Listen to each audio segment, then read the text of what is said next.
नमस्कार मित्रांनो, trending Marathi education या करंट अफेअरच्या मराठी एज्युकेशन चॅनलमध्ये आपले स्वागत आहे. तर मित्रांनो, आपण तुमच्यासाठी रोजच्या रोज चालू घडामोडीचे प्रश्न हे मराठीतून घेऊन येत असतो. आजच्या व्हिडिओमध्ये आपण तुमच्यासाठी 10 फेब्रुवारी व 11 फेब्रुवारी 2024च्या सर्व महत्त्वाच्या चालू घडामोडी या बघणार आहोत. मित्रांनो, तुम्ही चॅनलवर नवीन असाल, चॅनलला अजूनपर्यंत सबस्क्राईब केलेलं नसेल, सबस्क्राईब करून घ्या आणि बेल आयकॉनला प्रेस करा. म्हणजेच प्रत्येक दिवसाच्या चालू घडामोडीच्या व्हिडिओची नोटिफिकेशन तुम्हाला सर्वात आधी मिळून जाईल. तर चला मित्रांनो, वेळ न घालवता आपण या 2 दिवसाच्या सर्व महत्त्वाच्या चालू घडामोडी या बघूया. RBIने आपल्या द्विमासिक पतधोरण आढावा बैठकीत रेपो दर किती टक्के कायम ठेवलेला आहे?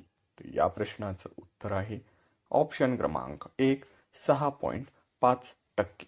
मित्रांनो, RBIने आपल्या द्विमासिक पतधोरण आढावा बैठकीत रेपो दर हा आता 6.5% कायम ठेवलेला आहे.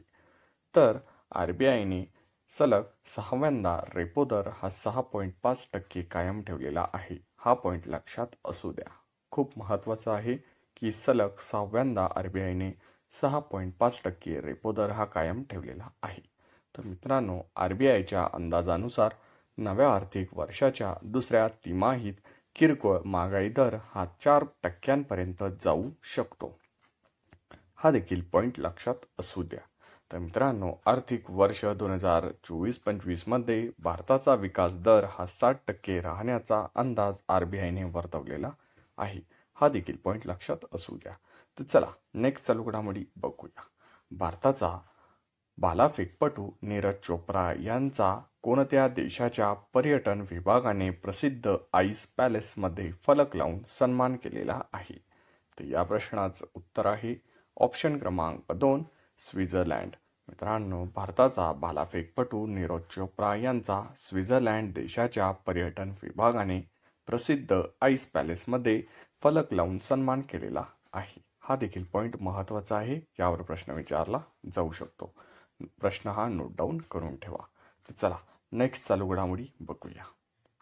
AI तंत्रज्ञानाचा वापर कृषी व आरोग्य क्षेत्रात करण्यासाठी महाराष्ट्र राज्य सरकारने कोणासोबत करार केलेला आहे? तर या प्रश्नाचं उत्तर आहे ऑप्शन क्रमांक 3, गुगल. मित्रांनो, AI तंत्रज्ञानाचा वापर कृषी व आरोग्य क्षेत्रात करण्यासाठी महाराष्ट्र राज्य सरकारने गुगल या सोबत करार हा केलेला आहे.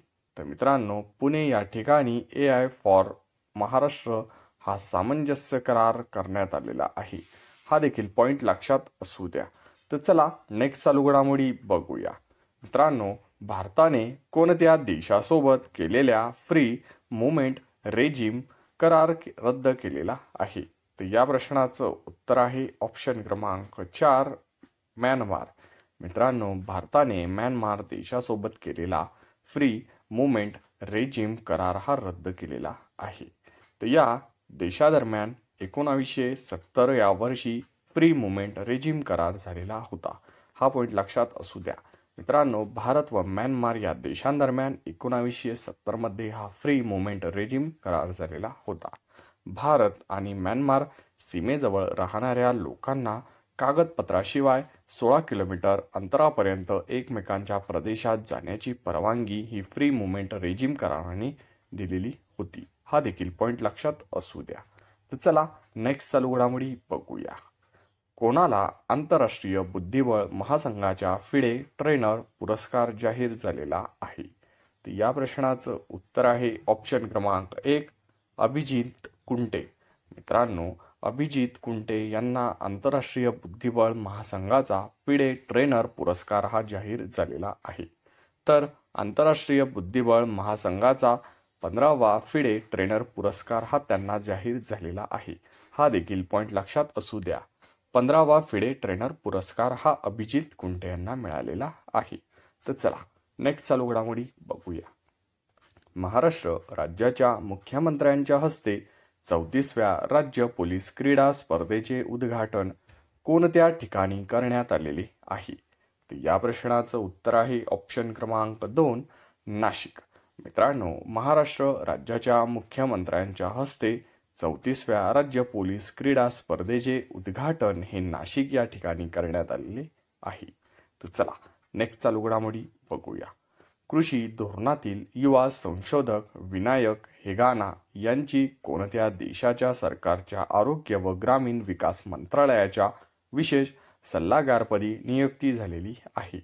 तर या प्रश्नाचं उत्तर आहे ऑप्शन क्रमांक 3 ब्रिटन. मित्रांनो, कृषी धोरणातील युवा संशोधक विनायक हेगाना यांची ब्रिटन देशाच्या सरकारच्या आरोग्य व ग्रामीण विकास मंत्रालयाच्या विशेष सल्लागारपदी ही नियुक्ती झालेली आहे.